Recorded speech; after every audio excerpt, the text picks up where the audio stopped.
Saludos y bendiciones, familia en Cristo. Les saluda su amigo y hermano Eric. Y pues bueno, bienvenidos a otro video más. Espero que hayan pasado un lindo, feliz año nuevo.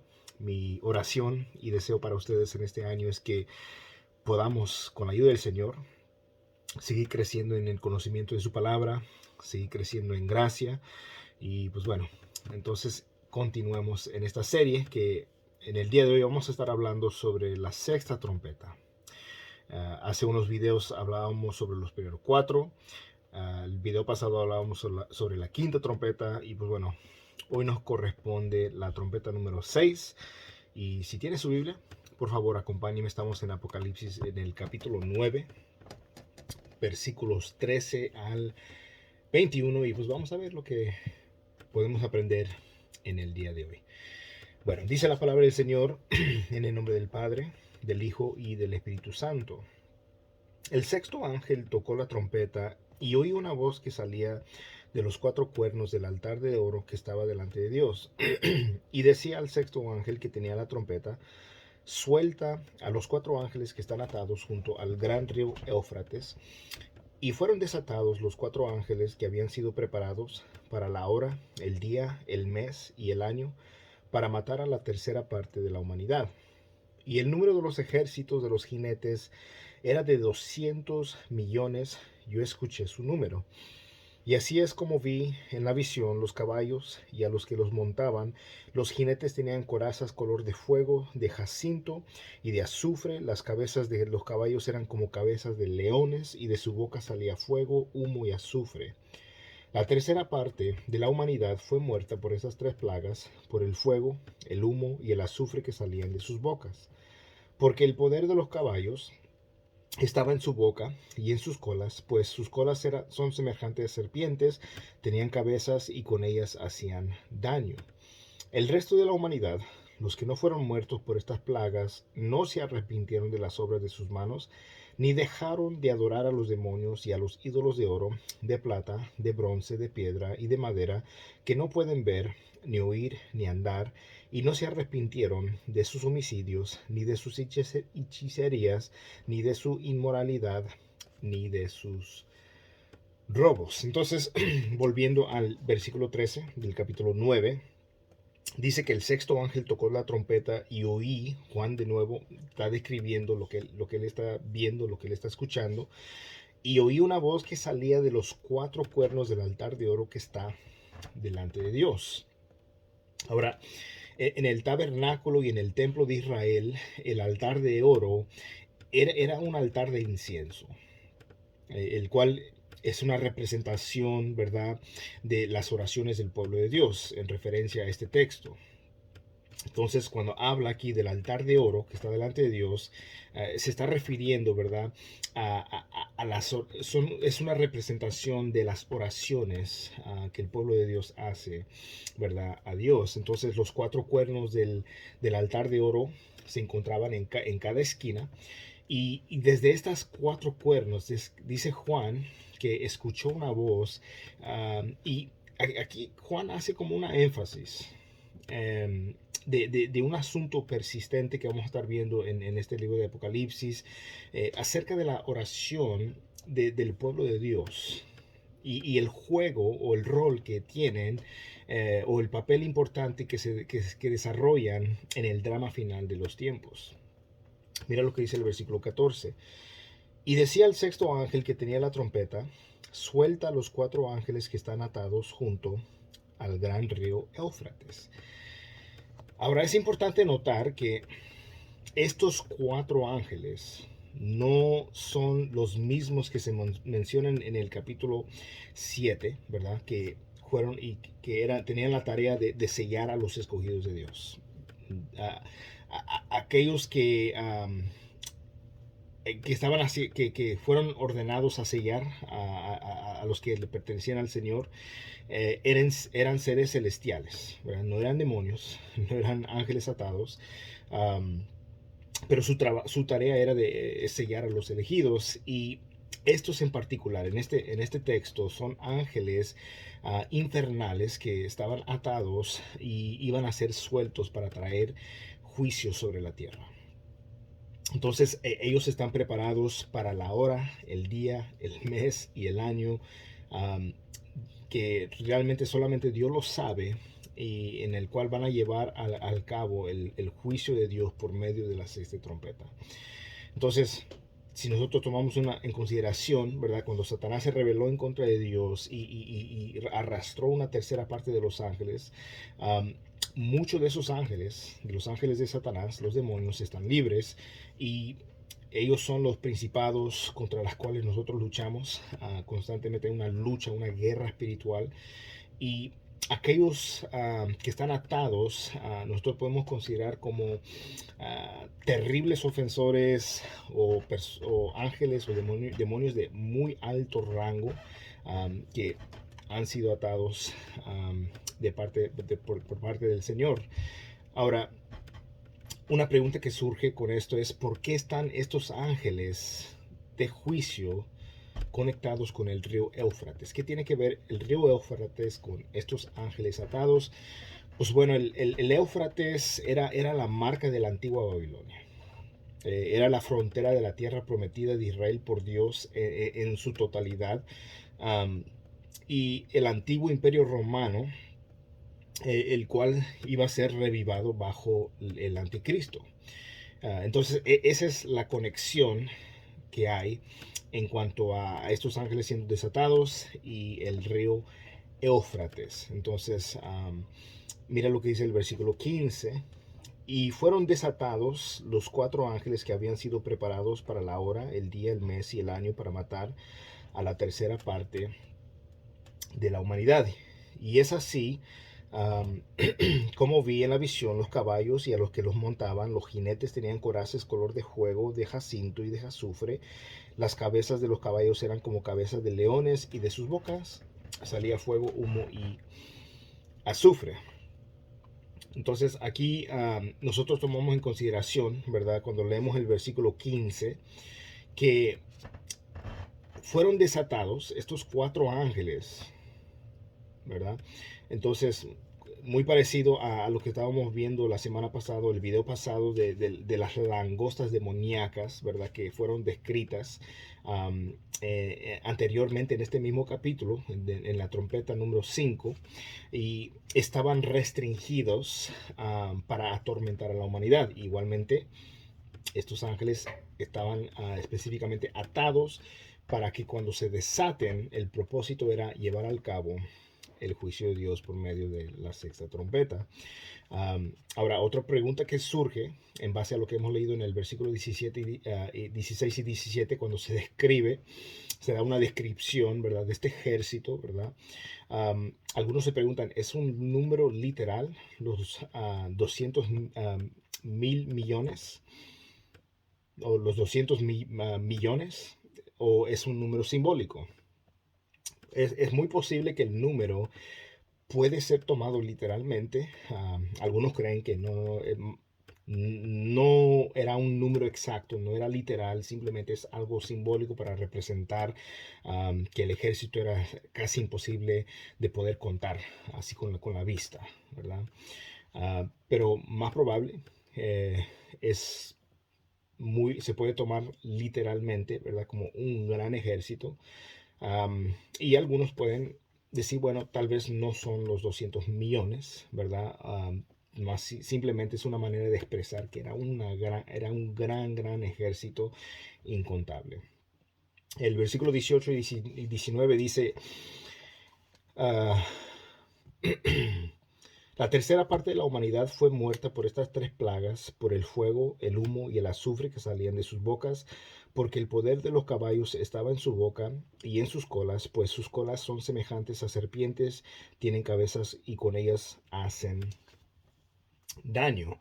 Um, aquí vemos una descripción extraña para nosotros, rara, hasta grotesca para algunas personas. Wow, qué extraña descripción se nos está dando. Y en realidad es una poderosa imagen de horror, de destrucción y asociación demoníaca, ¿verdad? Um, También de esto puede resultar otra pregunta más que surge, ¿verdad? am, si esto está hablando de un ejército natural o sobrenatural. ¿Es un ejército de hombres o un ejército de demonios? Y si esto se describiera como un ejército natural de seres humanos, entonces la rara descripción podría hablar de una guerra mecanizada, ¿verdad? De una guerra con una tecnología ya súper avanzada. Y Juan pudo haber descrito o describido la maquinaria moderna en los únicos términos en los cuales él se podía expresar, y el resultado que tenemos en cuanto a la destrucción, en cuanto a lo terrible que es, puede ser en base a esto. Entonces, esa es una manera de poder considerarlo. Pero un ejército humano de este tamaño jamás ha sido visto. El número total de los ejércitos de ambos lados en el pico de la Segunda Guerra Mundial eran aproximadamente como unos 70 millones. Entonces, esta cantidad de 200 millones, pues no es nada que se haya visto jamás. Y aun si un ejército tal, ¿me entiendes?, fuera organizada y marchara hacia el oeste, es muy difícil, pero no imposible, ver a tal ejército matar a 1.000 millones de personas, a una tercera parte de la humanidad. Pero considerando de nuevo que lo más probable no es de que se trata de una descripción de un ejército natural, de un ejército compuesto de seres humanos, o una mezcla de seres humanos y demonios, sino más probable que la interpretación más segura es el ver esto como el ejército literal fuerte de 200 millones, pero de un ejército demoníaco invadiendo la tierra. Y esto pues nos da continuación a la idea de lo que vimos previamente del ejército demoníaco en forma de langostas que se describió en los versículos anteriores. Entonces eso es algo que nosotros podemos nosotros tomar en consideración. Mira, y de nuevo, con este libro hay distintas maneras que las personas pueden decir, no, pues yo pienso que es esto, yo creo que es esto, no, es esto, pero más probable en este sentido, está refiriéndose a un ejército demoníaco, ¿verdad? Ya que va a causar la muerte de la tercera parte del mundo. Entonces, en previas plagas, era una cuarta parte del mundo que fue, ¿verdad? Que murió. Bueno, en esta en particular, la devastación es mucho más grande, de un cuarto a un tercio. Y dice que las plagas, ¿verdad?, con las cuales las personas, la humanidad fue muerta, era por medio del fuego, del humo y del azufre que salían de las bocas de estos caballos.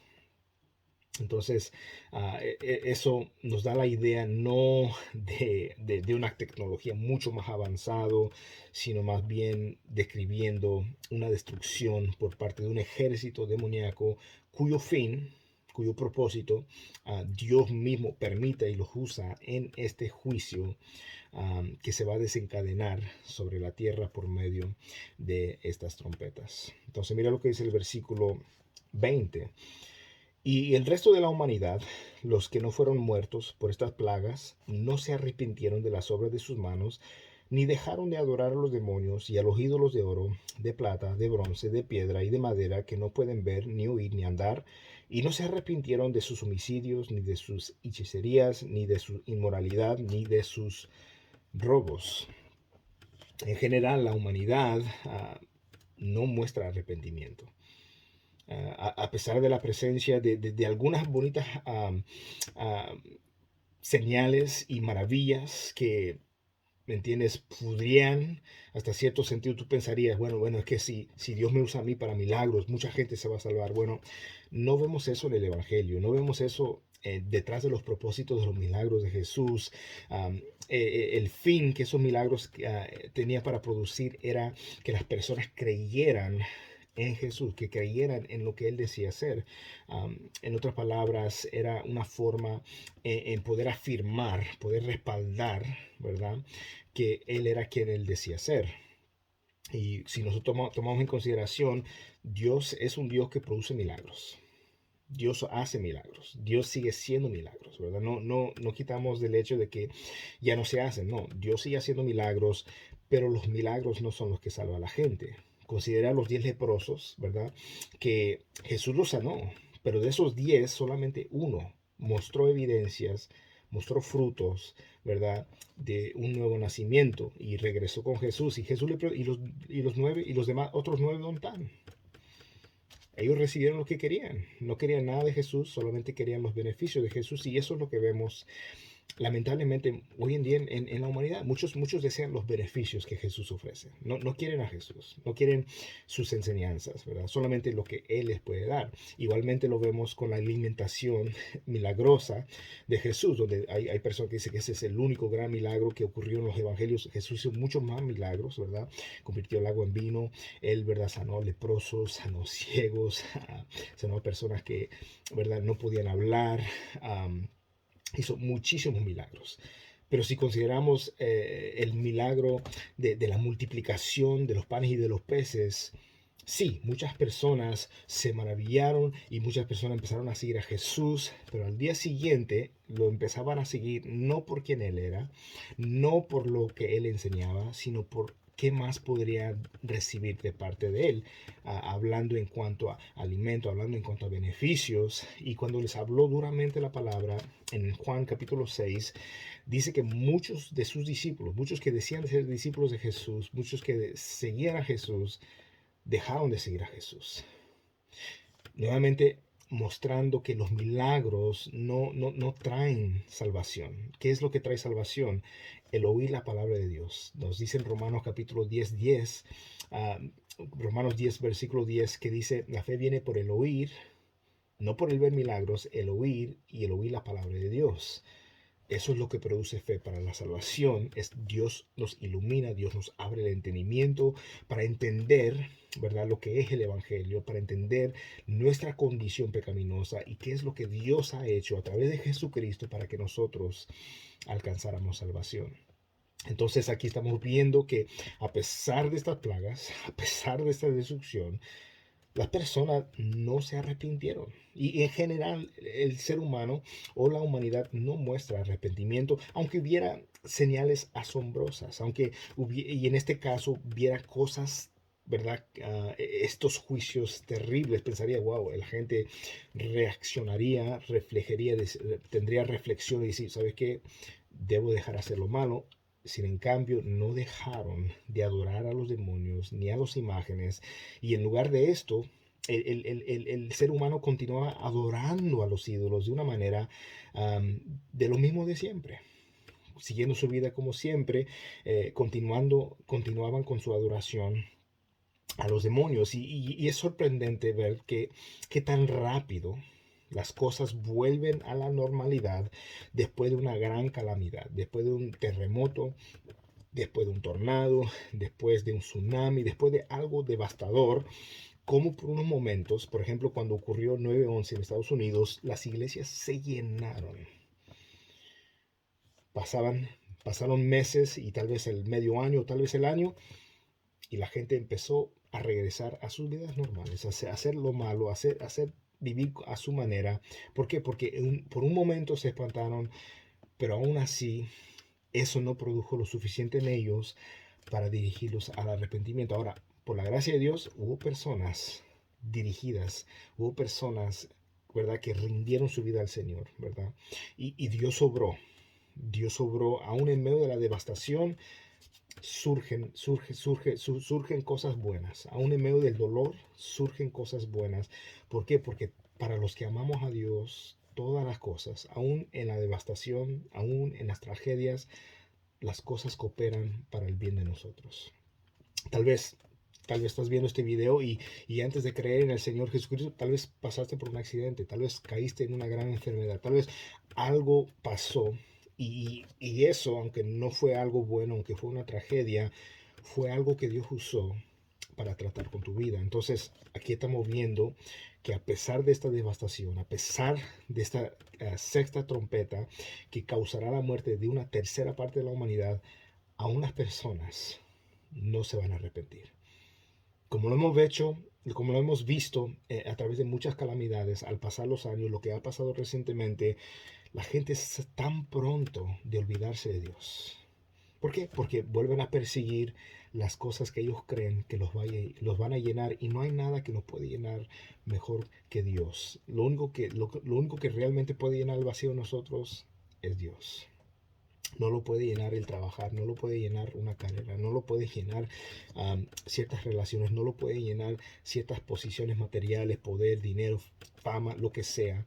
Solamente Dios puede llenar el vacío de nuestros corazones. Pero ¿qué hacemos los seres humanos?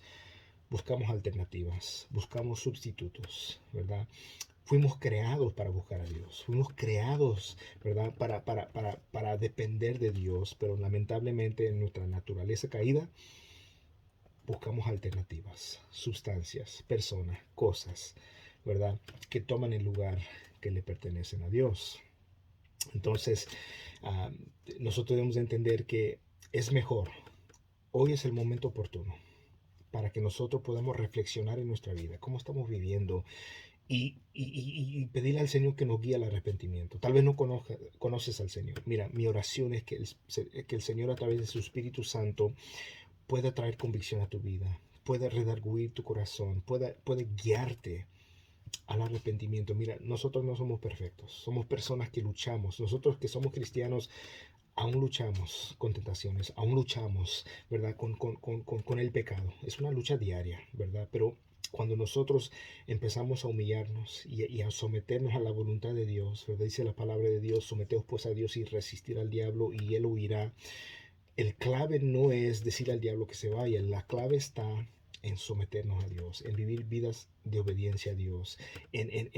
Mira, en este caminar no es nada fácil, pero en consideración a lo que estamos leyendo, para mí como creyente, esto no me trae espanto, porque sé que este juicio no está reservado para aquellos que han creído en Jesús, para aquellos que ponen su fe en el Señor, sino está reservado para aquellos que aún están en rebelión en contra de Dios, que no quieren nada con la cosa de Dios, ¿verdad? Y entonces hoy es el día que podemos nosotros reflexionar y más que nada pedir al Señor que Él obre en nuestros corazones, ¿verdad? Tal vez asistas a una iglesia, tal vez participas en un ministerio, tal vez cantas en el coro, tocas un instrumento, enseñas escuela dominical, tienes alguna actividad en tu iglesia, pero reflexiona y piensa si en verdad estamos en la fe, si en realidad hemos creído en el Señor, si estamos mostrando frutos dignos de arrepentimiento. ¿Por qué es importante eso? Porque solo es la fe puesta en Jesús, la salvación dada por Cristo, la cual nos garantiza una vida eterna y el poder, ¿verdad?, ser librados por la mano del Señor. Y las personas, ¿verdad?, que no quieran aceptar a Cristo y no desean cambiar su mala manera de vivir, son las personas que van a tener que, en, por su propia vista, con sus propios ojos, van a ver estas cosas y experimentar esto. Y eso es algo que nosotros no deseamos. Y simplemente creo que es tan importante que nosotros, al considerar este estudio, reconozcamos que los juicios de Dios son verdaderos, son reales, ¿verdad? Estas son cosas que están por venir, ¿verdad? No son cosas que tal vez pueda ocurrir, quizás, una probabilidad de 70, 60, no, esto es algo que va a pasar. Pero aquellos que pongan su confianza en el Señor no tendrán razón para temer. Entonces, que el Señor nos ayude, y si el Señor presta vida, pues vamos a concluir, vamos a iniciar nuestro próximo video hablando, ¿verdad?, del capítulo 10 sobre el ángel y el librito. Y ya de ahí vamos a ir a ver los dos testigos, y después de ahí continuamos con la séptima trompeta, que va a desencadenar otros 7 copas de ira. Que el Señor les bendiga a cada uno de ustedes, y que la paz y la gracia de nuestro Señor Jesucristo sea con ustedes.